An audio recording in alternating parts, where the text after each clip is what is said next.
Hi guys, I'm Dana Al-Hanbali and this is Something to Consider. There's a question I've been sitting with lately. What does it mean to bring both expertise and empathy into the same room? Today's guest does just that. In a world where medicine often feels clinical, fast-paced, and removed from emotion, Dr. Wisam Ismail brings something rare to the table: precision and presence. He's a surgeon trained in the UK, Iraq, France, and Germany with over a decade of experience in oncoplastic and reconstructive breast surgery. But more than that, he's someone who understands that healing isn't just about the body. It's about the person. He meets women at some of the most vulnerable moments in their lives, after diagnosis, before a decision, in the space between fear and hope, and helps them not only survive, but reclaim a sense of agency and identity. This is a conversation about cancer, about what it really means to face it, treat it, and talk about it, beyond the statistics and the clinical terms. We'll explore the emotional weight doctors carry, the quiet strength behind every surgical decision, and how AI, ethics, and empathy all collide in the operating room.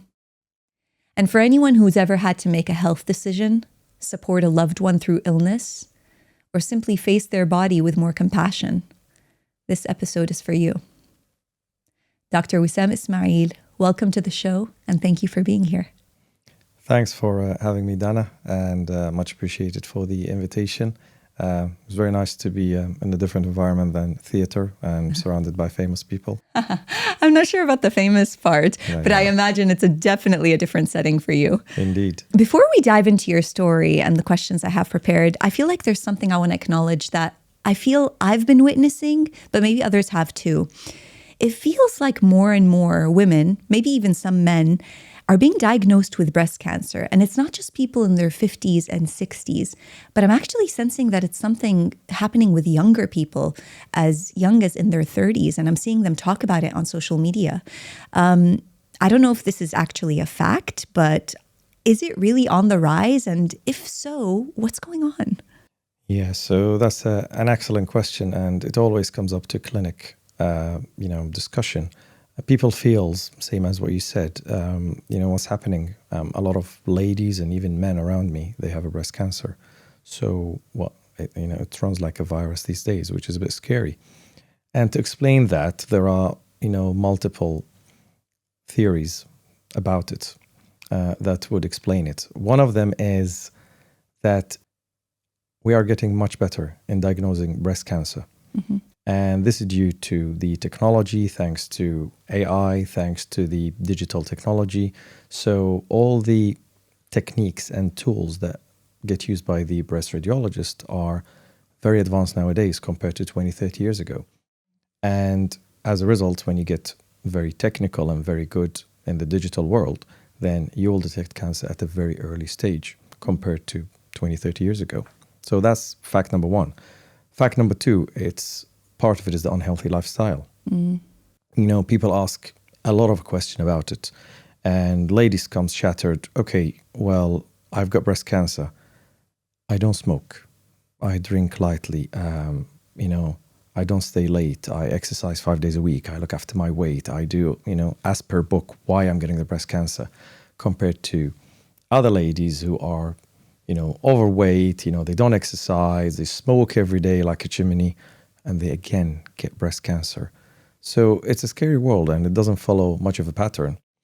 We know a lot about genetics, but that genetics only counts for 5 or 10% of all the breast cancer that we know about. Yeah, 90% is a cell in your breast decided to divide without any programmed death. And this is basically the cancer.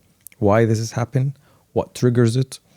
As far as we know, estrogen can play a role, triggering factor, stress, unhealthy lifestyle. But there's no one factor that fits all. Otherwise, it's $1 billion question. When the patient asked me that, I said, yeah, if I know the answer to this, then yeah, I won't be here. Wow. It's incredible because I always felt like to an extent it's something that is predictable. But to your point, with the speed of how much life is evolving, it seems like one of those things that it's just being detected earlier, but it could happen to anyone really. Correct. And 1 in 8 ladies in a lifetime, they will get breast cancer. which is very scary. We talk about 15 to 17% of the entire female population. And again, the male population of the breast cancer, it's 1% of all the cancer that we see. And usually when it comes to men, it's quite horrible because they don't think about it. They don't get it checked. Men are men, we just, we get on with life until it's too late. Wow. Well, we'll definitely talk about how to keep up with your health and what are the best ways to consistently check. But usually I like to start my conversations with my guests around giving them the space to kind of share the context of your life. Just to set the stage for this conversation, can you give us a little bit of an overview on your background and what led you to this specific path and specialty? Well, that's a very nice question. And from third year of medical school, I decided to be a surgeon. Before that, it didn't come to my mind. And I always tell that to my students. Listen, first day in theater, it was excellent. I went in, I got changed, put the covers and everything in. Everybody was smiling in theater until I reached the theater itself. And the consultant looked at me and then I turned around and looked again and said, well, what are you putting on your head? And apparently I was putting the shoe cover on my head. Oh my gosh. And that's why everybody was laughing and they were happy. Said, wow, it's a nice environment in theater. The people are friendly. And apparently they were laughing at me. But, from that moment when I went into theater, I said, wow, that's the world. That's what action happens. That's where I want to spend my life in. And I'm not going to be tired. I love this. Wow. And why breast surgery in particular? What was the fascination with that part of the body? I wanted to do two things at a time, which is not available in many specialties. I want to deal with cancer. I want to treat cancer. And also I want to do plastic surgery. And the only specialty in UK that combine both is the oncoplastic breast surgery. When you're trained as a general surgeon to remove the cancer, but also you get trained to reconstruct and reshape the breast through different techniques, using your own body tissue, using prosthesis, implant, etc. So, and that's the new specialty that was just emerging for the last 20, 25 years.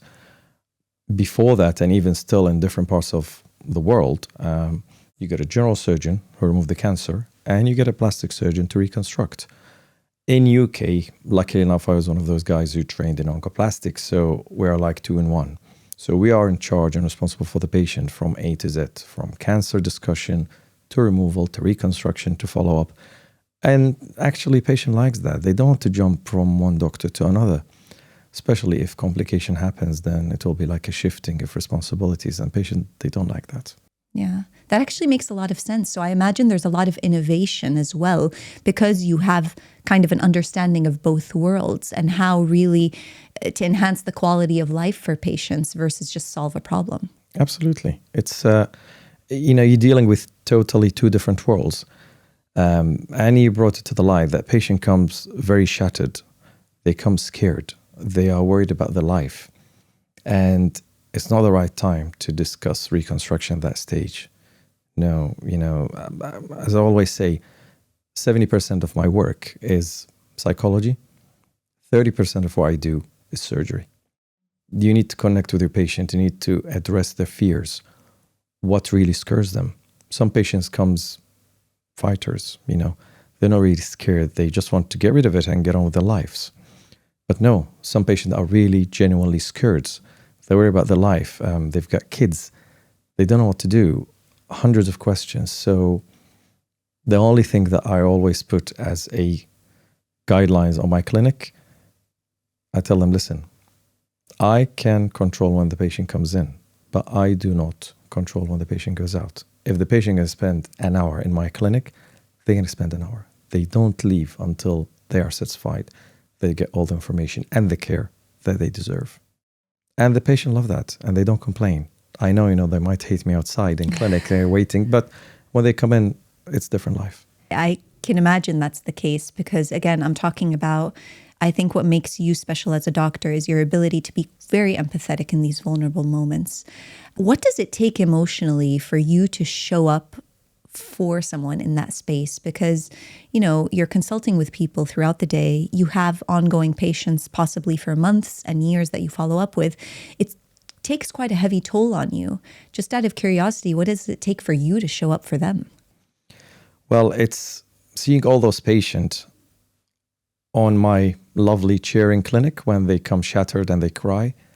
And I always tell them, listen, you remember this moment because in few months you'll come back, you'll be cured, and you'll be laughing and you get on with your life. You forget about us. We're only going to see you every 6 months to 1 year just for a coffee and check up.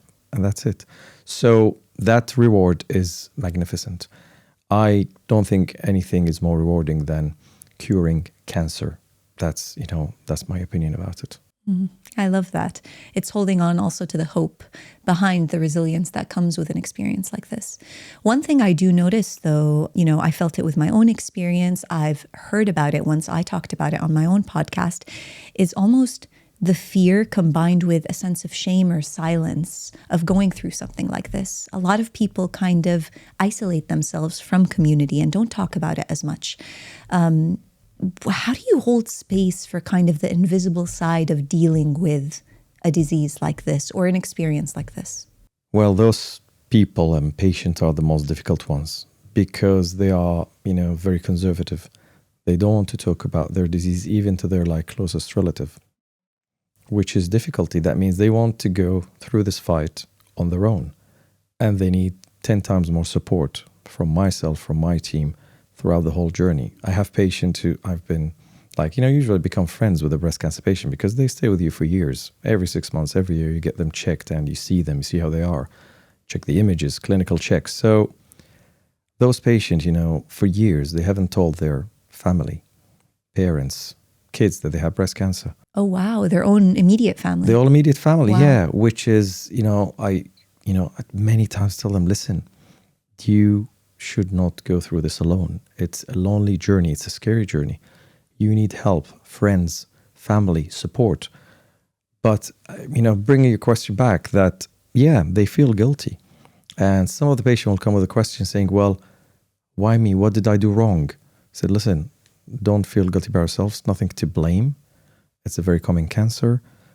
Oh, is that because, I didn't exercise well? Oh, is that because I smoked 2 cigarettes 5 years ago? No, it's not. It's something that's very common, multifactorial, genetic part of it, etc. Let's start from there. Let's give you the constructive hope. Usually people get fear of unknown, and that's what scares them. They get scared because they don't know what's coming up. Hundreds of questions. Am I going to survive? Am I going to die? Am I going to lose my breast? Am I going to look ugly? Am I going to lose my hair if I'm going to use chemotherapy? So as long as you try to break it into parts and answer one by one, this will calm them down and put they're at ease. Makes sense. I think it's more about understanding the road ahead versus just assuming that it's one that you have to get through alone. You've seen how breast cancer changes lives, not just physically, psychologically, and potentially socially. What do you think we get wrong about how we talk about cancer, especially in our region, where maybe we're a little bit more consciously private about it? Yeah, I think it's a cultural thing. Part of it is people feels that there's something wrong with them. They don't want to discuss cancer with their family or relatives. In some parts of the world, the word cancer is linked to a curse. So if they mention they have cancer, that means they're cursed. People start to, get away from them, which is, as a misconception. The more you be open about it, the more you be in peace with yourself, you address that you had something very common. It's a curable, and that's the excellent thing about it. When we give hope, we don't give a false hope. And that's why I tell the patient, I said, listen, I'm not telling you all this information just to give you a false hope. And at the end of that, no, we'll do something completely different just to calm you down in my clinic. That's not how it works. The way that we deliver the information, we give you a structured hope. We know that we detect it early. We know that we can cure it, but you might have a bumpy ride. Setting expectations for the bumpy ride. Absolutely. I like this idea of constructive hope. Is there a conversation you wish every patient could have before walking into your clinic? That's a good question. What we called a pre-warning shot. This is it's a two-edged sword. That's why some patients will freak out if they know their biopsy results without coming to see the physician, whether it's the breast radiologist or the breast surgeon.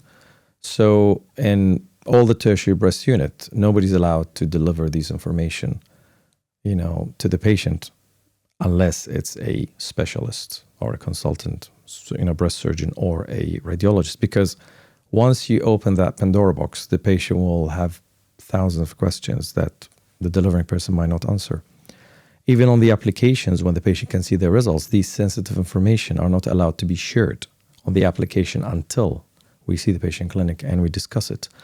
So I'm not with, giving the patient a pre-warning shot or discussion, because once you mention the big C, the whole conversation will change. And sometimes you get patients that they got like results which is equivocal. It's not cancer, but there are some benign looking lesions that we need to keep an eye on. And even that information is not, allowed to be shared on applications or hospital application. The patient get freaked out. They kept ringing, okay, what's happening? Why I cannot see my results? So they feel that there's something there. So the fear is what stops people's mind. And when the mind is stopped, then, they go for the worst. They expect the worst. And that's when the expertise comes. That's when a constructive hope comes. Do you find that people's ideas of their bodies shifts after going through an experience like this? Like, does something fundamentally change in them in the way they start to see themselves? And have you seen that? Absolutely. And you see patients start to having different values in life. So the things that could have upset them 2 years ago, after, they survived the breast cancer journey, they said, well, I was silly. I'm not quite sure why I was, upset about this, about that. So they start to become stronger. They look at life from different perspective. My health is important, then my family, then comes everything else. Before that, it was, oh yeah, it's my job, it's my social life, it's my friend. So really you see personality changes. And when they look at their body, they're proud. And that's what comes the reconstructive parts. As I always say, there's no need to wake up every morning, look at an ugly scar on your body to remind you about that unpleasant journey. It is unpleasant, we're not going to lie. But to make it less pleasant when you look at your body, when you wear a nice dress, when you want to go out, when you to go for your sports, when you have to like an intimate relationship, all that needs to be addressed. And we're trying to minimize the patient disability, not only physically, but also mentally. It's interesting how you factor in all of those kind of more quiet insecurities that they wouldn't necessarily bring to the table, the intimate relationships they're going to have, whether they can even, breastfeed or have children after an experience like this, because it's all very much part of the experience. Absolutely. From what you've seen though, where do you feel like a support system for a patient has gotten it right? What of the examples that you've seen would you be able to point this out as this is what a healthy support system for a patient looks like in their journey towards recovery? I think there's 3 elements to that support journey. The first element, and I think is one of the most important one, is family. Without a family support, this journey is going to be very, very difficult. And I can sense that with the patient who, they don't want to tell their children that, she had a breast cancer. She didn't want to tell her parents that she had breast cancer. The only one that know probably her husband. But then how would you explain to 5-year-old child that their mom has gone for 3 days to do what? Oh, in hospital. Well, doing what they cannot, get into this. I can understand very, small children, to get them into details. But they even, they don't mention those information to teenagers. Well, teenagers are like nearly an adult, so they can understand and comprehend that, yes, we're having some health difficulties. We will, get over it. But you need family support. So that's circle 1. Circle 2 is friends. Friends plays a very, very important role. 70% of my patient comes with the friends, not with family. Really? Yeah. They drag them in. Okay, fine. One of other friends get breast cancer. You didn't get yourself checked. Come here. So they pin them to get checked with a mammogram and ultrasound, etc. And it's amazing and it's scary. I've got a patient, 36, who got breast cancer that brought her friend, who's like, again, 35. We test her and she got breast cancer. Oh, wow. Out of the blue. So how do you explain this? So it is really not a joke. And I always explain to the patient, listen, if we detect it early, we can cure it by 99%. If we detect it late, that cure rate can go to 1 or 2%, and you do the math. It's interesting because I feel like also part of the challenge in including your broader community, whether it's your family or your friends, they don't always know the best way to support a patient.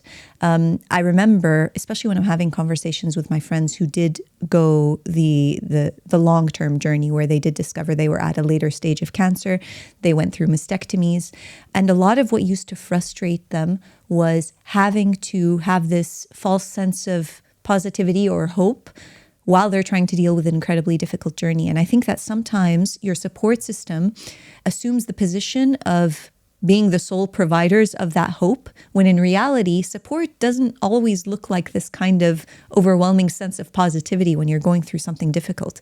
Sometimes it's about having the real conversations around the anxiety and the fear of how difficult this journey is going to be. Sometimes you want to talk about the worst case scenario. Sometimes you want to understand how, you're angry about what's going on. And I find that sometimes the best support systems are the ones that are able to hold space for you in those difficult conversations. Because I think that's a big part of the resilience, Definitely, right? Definitely. The problem is that one of the major reasons why people don't want to tell their friends and family, because they will be hammered with phone calls, with suggestions and unsolicited advice that goes to the roof. And the patient, they have to explain every phone call what happens, what's going to happen, who did they see, what's the advice. And then they get, bombarded by a lot of suggestions, a lot of, oh yeah, because my friend had breast cancer, but she did that. Why are you not doing this? So, they don't comprehend that each case is different. That's why, nothing fits all. That's why we have MDT, tumor board, multidisciplinary team. We discuss and fight about every single patient, like 20 physicians sitting together on the tumor board every week, looking at the results, discussing what's the best for the patient, each one of us in their own specialty, from breast surgeons to breast radiologists to oncologists to pathologists. Everybody's there because that's the way that tertiary centers works. That's the third part of the circle of the patient support, which is having a very good team that knows what they're dealing with, knows what they're talking about, and they can support you whenever you need it. So that's really, really important, these 3 parameters. I think that's a very important point because I think also in an age where we have so much access to information, it used to just be a Google issue. Now it's a ChatGPT issue where a lot of people are assuming the role of diagnosticians and they're going on their own tangents trying to understand these diseases without, dealing with a human, someone who's been educated on it, which I think it's helpful in terms of maybe giving you a starting point, but it's definitely not something that people should be relying on, especially when it comes to giving unsolicited advice. That being said, you've spoken in the past about the role of AI in diagnostics, especially when it comes to early detection, because I think what has been established in this conversation is instead of being in this constant state of avoidance, it's about, early detection is the best form of prevention. Where do you think the balance is between human instinct and machine intelligence in healthcare today? As I always say, AI is not going to replace doctors, but is going to replace doctors who do not use AI. So that's a very strong statement that I've heard in one of the conferences. And it's really all about you need to keep up with technology. You don't need to fight the technology. Technology can help a lot. The new CAT system that we have to diagnose early breast cancer, it started in the States. It's feeding all the previous mammogram to the patients. And they look at millions of mammogram retrospectively to look, okay, so now this patient had a cancer. How was her images look like, or how were her images look like 10 years ago? And then it's a self-learning and start analyzing that. And now we can see some very, very promising result that the AI technology can detect breast cancer 5 years earlier than even what we can think about, because they can see few changes in the images on the diagnostic compared to a few years ago. So the sky's the limit, but you need to know how to use the tools. People get very scared from ChatGPT, from Google, because it's the way you ask it and the way you really understand what the answer is. And I have to deal sometimes with patient and their ChatGPT or patient and their Google, but that's fine. We get used to that. But no, technology is really, really helping us a lot. Digital world is excellent. No more like X-ray films or that. It's all digitalized. We can magnify all these images up to 100, 200 times, so we can see these small changes in every single breast. All that is fascinating. All that means that yes, we can detect it early, providing you can come and get it checked. We cannot do that while you're at home. It's difficult. Do you find that now also, because we have this ability to kind of compare information from past scans, probably from all over the world, this early detection process is something that should start early with people, potentially from their 20s, when their breasts are a little bit denser and not as developed because traditionally the assumption was to start worrying about this in your 40s, but I don't think that's necessarily the case anymore. So does it change when you start getting checked? Well, it really changes depending on your family history. So, for example, if you've got a sister or a mother who had breast cancer, let's say 47, you need to start getting checked 5 to 10 years earlier. If there's stronger family history, you will get checked by doing genetics and roll you into like enhanced monitoring program, which is like getting checked every 6 months, alternating mammogram, ultrasound, MRI. So it is really different between patient to patient, but the whole idea is, yes, even the previous guidelines, when I was in UK, we're supposed to start checking for breast cancer with mammogram from the age of 50 to 70. Mm-hmm. Now that increased many years ago to 47 to 73. But now, according to the NCCN guidelines from the States, every lady has to get mammogram from the age of 40 every single year. Plus minus if we need to add any other modalities of check. That gives you an idea about how common this disease is, how easy we can detect it early, but we need you to come forward. We need you not to worry about your breast. I ask the patient always, okay, do you check yourself once a month? I said, no, I don't touch them. I freak out if I feel something. No, well, that's the whole idea. Yeah. If you feel something, come forward. Let us check it early. If you feel something or if you see something. Both. I think a lot of people also take for granted that even the physical aspects of the breasts could potentially be indications, things that potentially look like a rash, if there are any differences in color or things like that. We talked about this a little bit at the beginning, but as technology starts to get smarter, and we have to worry less about detection because, we have the machines to be able to support. Do you feel like we're in danger of losing something in terms of doctor-patient relationship? I don't think this can happen in the near future because nothing can replace this relation. Even if you have the best technology, even if you have a robot in front of you, this is going to be a programmed discussion between you and the patient. But to my knowledge, this is going to take so many years to even come closer to doctor-patient relationship, to address their fears, to have this connection with your patient. Technology is good in giving you the tools to help, but I don't think it's going to replace any physicians. I would also assume that in this case, because you also talked about psychology being 70% of the relationship, it's an important kind of, that empathy is an important part of the process in general. It creates that sense of trust, which I think is required in an experience like this. Well, it is essential. We call it the 3 golden minutes. These 3 golden minutes is when the patient comes through your door, so you have to scan them straight away.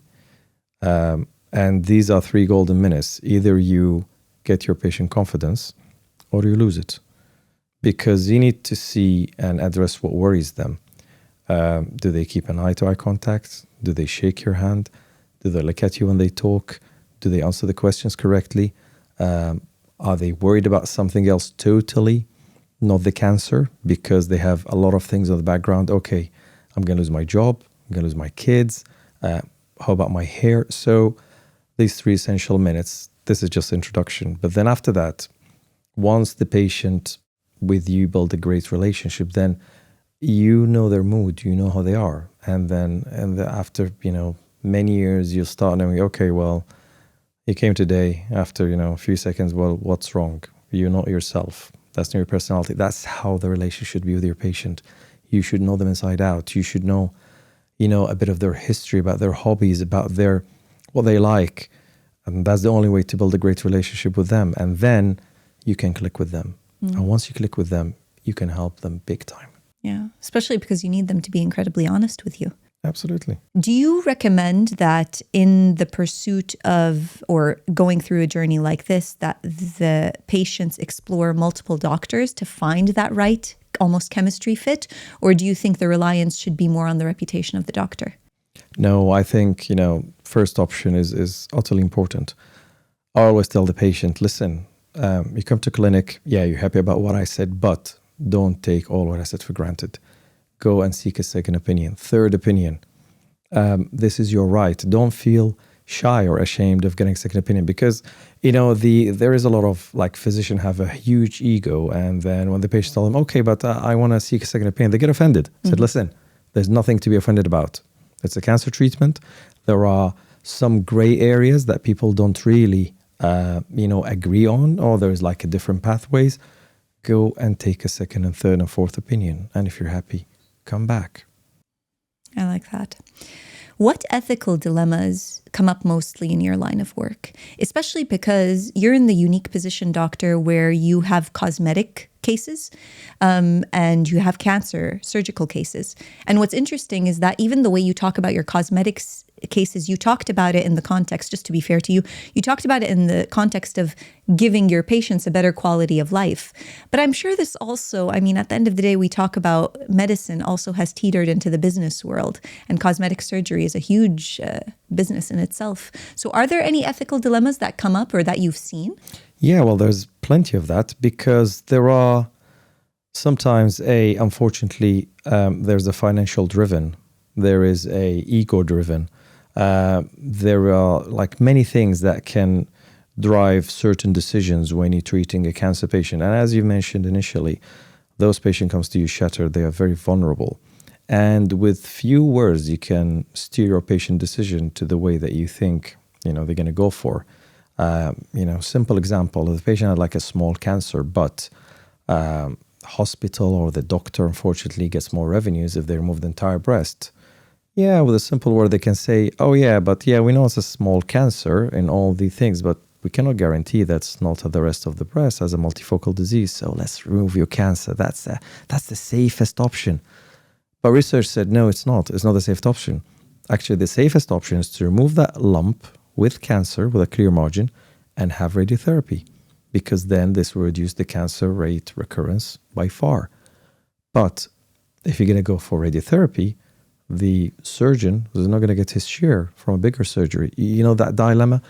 And again, the reconstruction is totally different world. And we don't call it cosmetic, we call it reconstruction. Okay, fair enough. Yeah, so cosmetic is a different world. That's when there's no cancer. We treat the patient, on our leisure time and their leisure time. But when it comes to cancer, reconstruction is a very, very essential part. And what we want to achieve is to get the patient at least 90 to 95% of their normal body shape, volume, sensation back if we can. Obviously, the sensation is a big thing, and sometimes it doesn't happen. And as I always tell the patient, we can make your breasts look probably more beautiful than we started with, but if I'm going to remove your breast and I keep the skin and the nipple, the sensation is not going to be the same. So you need to address that. You don't give the patient false hope. So again, I'm coming to this. You give them a realistic expectation and get their hope down to what you can achieve and what you can provide and what is actually realistic. I'm sure they appreciate that level of honesty coming from a doctor. And I think it's essential to building relationships. Going back to what we were talking about earlier, do you think we're looking in the right places when it comes to prevention? Or are we just reacting to a problem that's emerging? Well, I think it's a bit of both. We're trying to get the root cause analysis why young patients are getting breast cancer. And majority of that, there are different receptors, there are genes, there are different parameters in the body that with the new technologies and AI, we can detect cancer when there are certain levels of parameter in the blood and in the body genes, react. So that's one way of it.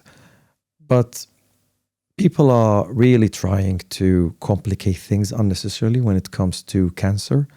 And it's the same when you don't go to the gym and you decided to go and you get a personal trainer, and that personal trainer has to give you 500 silly moves to do.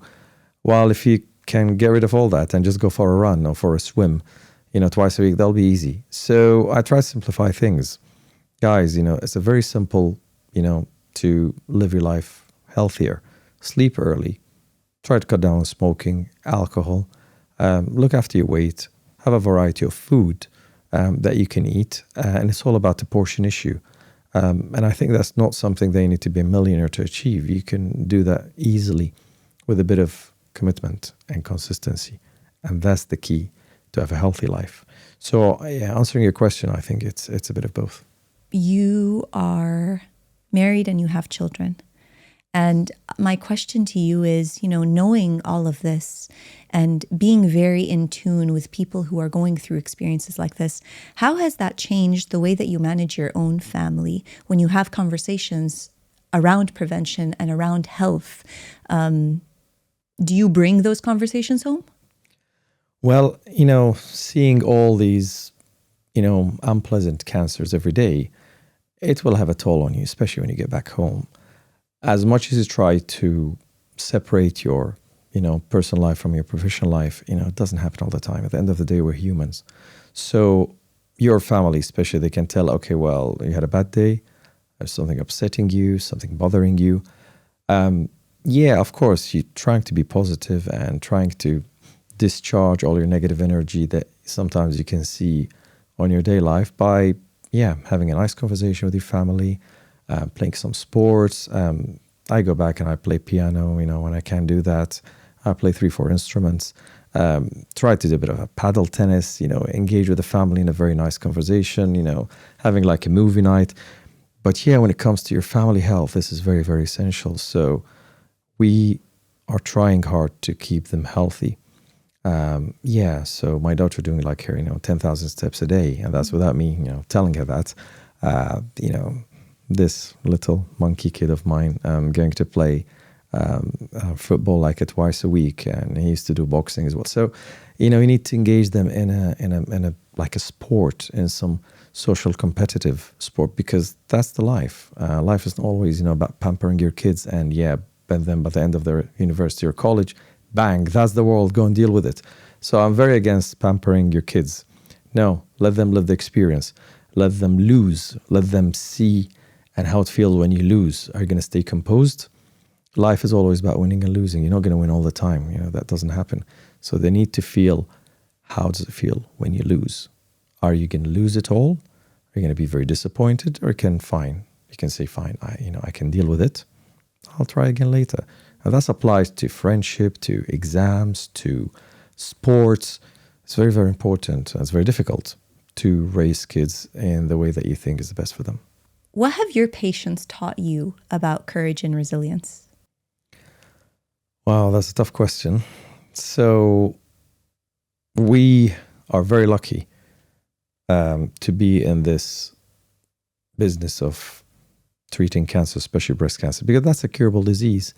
And that's one of the hopes that I give the patient. I said, listen, if you have a pancreatic cancer, usually a patient has 6 months to 1 year to live. With a breast cancer, you will live until you die of something else, because the cure rate is huge, is very high. So when the patient comes with a lot of fears and you bring to the table your expertise, you show them what happens throughout the journey with pictures before and after. And that's what you're going to face. That's the central line that you're going to have before you get your chemotherapy. Yes, you're going to lose your hair, but have a look at all those patients who gave their hair back, and it's nicer, it's healthier. So it's not the end of the world. But then it takes a lot of courage to face a losing battle. And we lost the battle in few patients, but that's heartbreaking. Recently I lost the battle with a 27 years old girl. Yeah, she was 24 when I've seen her. She came to my clinic with her parents with a lump in the breast. What do you expect from a 24? Do they check themselves? What is it? And after we did all the tests, bang. This is a very advanced breast cancer. And apparently she carries the G mutation. And that was beyond cure. And I've been seeing her for the last 3 years. And recently I got a message from her father, said, I just want to tell you the bad news that you did a great job, but she passed away. So that's really heartbreaking. So I couldn't sleep well that night. And I don't share this information a lot, but yes, we win most of the battles, but we lose some of them. So the whole idea of early detection is based on that. We don't want you to lose the battle. We want to win this battle with you. We're not going to win it alone. If you stay very conservative, you don't get yourself checked. If you get a lump and swipe it under the carpet, we see disasters, unfortunately. People feel a lump and they ignore it, hoping that's going to go on its own. And I always tell that story. I had a lady in her 40 who came and said, oh yeah, I've got a lump. I said, okay, excellent. How long have you had it there for? I said, oh, 2 years. I said, well, what do you do? What did you do in those 2 years? I said, well, I don't really believe in medicine. I've been putting kiwis and fruit on it, and I know it's going to go away. And unfortunately, that was a stage 4 cancer, very advanced. She got 2 little kids. Why are you wasting your life? Why are you really wasting your life for this? It's not a joke. Cancer is cancer. You know, all these billions of dollars spent on research, on technologies, on techniques, training radiologists, surgeons, physician oncologists, radiation oncologists. This is to help you to get over this and get on with your life. It's a wake-up call. It's a wake-up call for you and how conscious and aware you choose to show up in the life that you lead. You know, our body sends us signals all the time, but the choice that we make of whether to listen is so key. Thinking about your journey so far and the stories that you shared, thank you so much for being vulnerable and sharing. If you could have a conversation with your younger self before medical school, or if your younger self could see you now, what do you think he'd say to you? Well, I think, my younger self will be proud that I've reached so far. And I don't think my younger self would expect that I would reach that far. But as I always tell my kids, it's nothing about being bright and genius, you know, from birth. That's rarely happens. We're not all Einsteins, but consistency, hardworking, commitment, being genuine and honest. This is very, very important. And you get plenty of patient comes and they're very, suspicious. Like, okay, well, have you got complication? I said, yeah, of course I got complication, And if you get a surgeon who tells you they don't have complication, either they're lying or they're not doing any surgery. So you have to run away, just leg it. So, yeah, but the equation comes when you can deal with your complication. You really have the ability, the expertise to deal with your complication? That should be the right question, not whether you have complication or not. If you have the ability and you can show that to your patient, they'll trust you. They believe you. It's interesting. Showing up and not being afraid to face the hard stuff is a big theme in this podcast and a big thing that we go back to in multiple conversations. So it's nice that it was referenced here as well. I want to end this episode on a final question. And I usually ask this of all my guests. I give you the opportunity to ask me a specific question or give me something to consider. So is there something you'd like to ask me? Yeah, so the common question that I would like to ask people, so what is the first thing that comes to your mind if you got the breaking bad news of having breast cancer? Wow. So as you know quite well, I did go through an experience that forced me into a corner to really reevaluate the life that I was living. And also very recently, I had a family member go through it. And I think what's really important to understand, or what I learned from these two experiences, is to fear it and to avoid it are the worst things that can be done. Facing them head on, and when I say facing them, it doesn't mean combating them with this sense of positivity and courage and having all the answers. I feel like those are very much results of acknowledging what it is that you're going through. But I feel like being faced with news this tragic is a wake-up call to pay attention to things that you may have been avoiding or ignoring in life. It's an opportunity to come away with a new perspective about how you're living your life and how you want to continue to live your life. So it's a pause. I think that news like this invites people, and it invited me to take a pause and evaluate, am I happy doing what I'm doing in my life? Am I fulfilled? Is this enough? This is an opportunity to pivot or change. And luckily, as you've mentioned multiple times, this is one of those diseases that are, a blessing in the way that people have the ability to overcome them. So I think that's truly how I see dealing with an experience like this. Of course, I am not interested in ever dealing with it ever again, but I'm very comfortable with the idea that if it exists, there are ways to overcome it. And a large part of how to overcome it is to allow it the space into my life to give me a sense to pause. Yeah, that's a very excellent answer. And a lot of people start realizing that their biggest asset in life is the time. That is not going to come back. So there's no point of staying in a toxic relation. There's no point of staying in a bad job. There's no point of really being very conservative with your hobbies, with your life, with not taking any risk at all. There was a study about a lot of people in their 90s, and the common question said, okay, what do you regret? If you're going to go back, what you want to do that you regret not doing? I said, well, taking risk. So people are really, really afraid of taking risk. And part of that taking risk is getting checked, because they think, okay, wow, if I get checked, then I'll find something bad. So let's leave it alone. It's going to go on its own. No, it's not.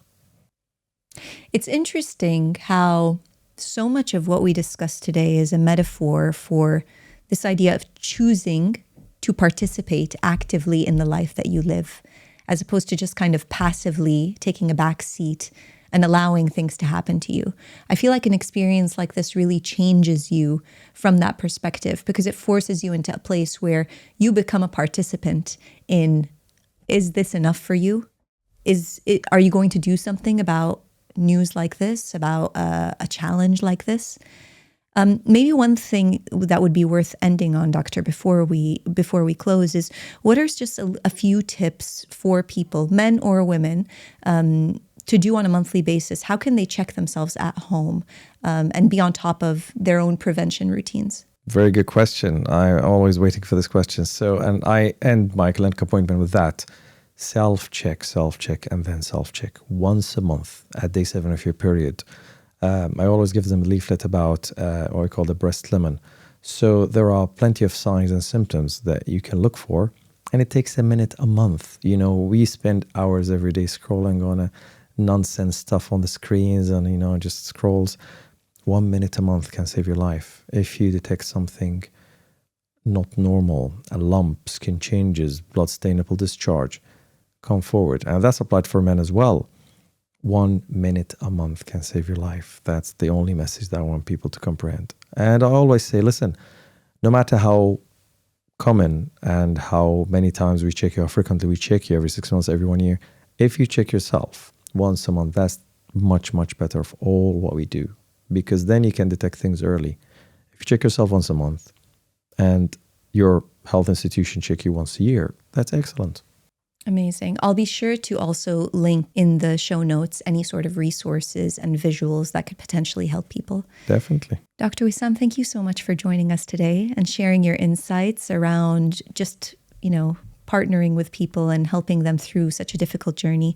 Thank you for the work that you do. I always say that doctors are literally angels on earth. The commitment that you've made to helping others is quite profound. And I, for one, am very grateful to know you and to have seen you at work. Thank you.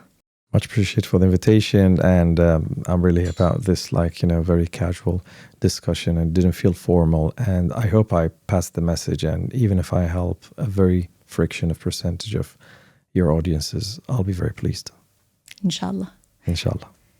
To all our listeners, I want to thank you, as always, for the privilege of your time. I hope that you found insights around this conversation.